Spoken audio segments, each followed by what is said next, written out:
आज मेरो बारीले के दिन्छ हेरौँ है त।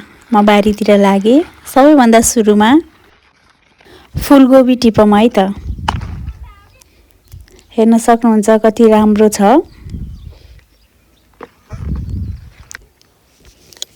फुलकोपी मैले राखिसकेँ। अब सेमी,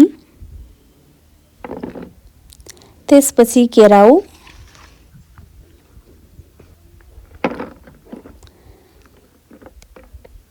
अनि अब म लागेँ टमाटर हार्भेस्ट गर्नतिर।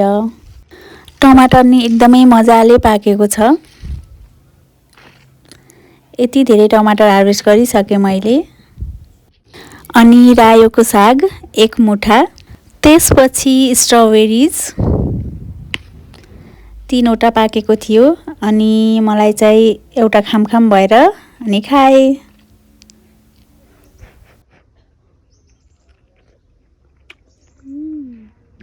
अब यो ट्रे भरौँ है। दाइको सहयोग लिएर मेवा हार्भेस्ट गर्दैछौँ। हेर्न सक्नुहुन्छ कति ठुलो हल्का हल्का पाकेको छ, किनकि चराले बोटमै खाइदिने भएको हुनाले यति धेरै हार्भेस्ट गरियो। अनि धनिया। अब यो बास्केट भरौँ है। म्यारिगोल्ड टिप्दैछु मैले।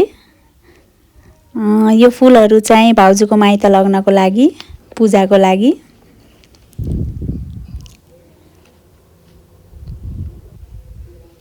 यति धेरै फुलहरू नि टिपिसकेँ मैले।